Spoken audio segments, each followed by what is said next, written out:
Every now and then I guess all think richly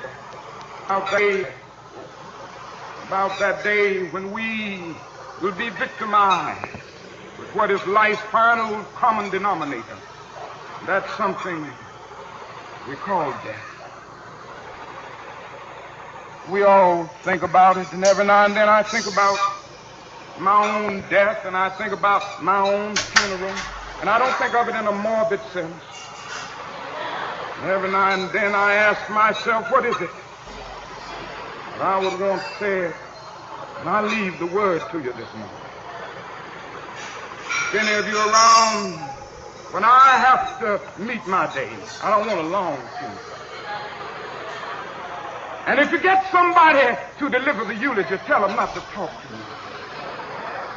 And every now and then I wonder what I want them to say. Tell them not to mention that I have a Nobel Peace Prize. That isn't important. Tell them not to mention that I have 300 or 400 other awards. That's not important. Tell them not to mention where I went to school. I'd like somebody to mention that day that Martin Luther King Jr. tried to give his life serving others. I'd like for somebody to say that day that Martin Luther King Jr. tried to love somebody. I want you to say that day that I tried to be right on the war question. I want you to be able to say that day that I did try to feed the hungry.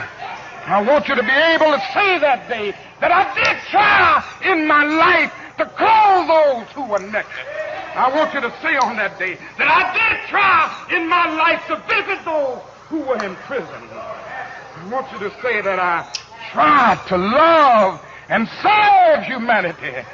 Yes, if you want to say that I was a drum major, say that I was a drum major for justice. Say that I was a drum major for peace. I was a drum major for righteousness. And all of the other shallow things will not matter. I won't have any money to leave behind.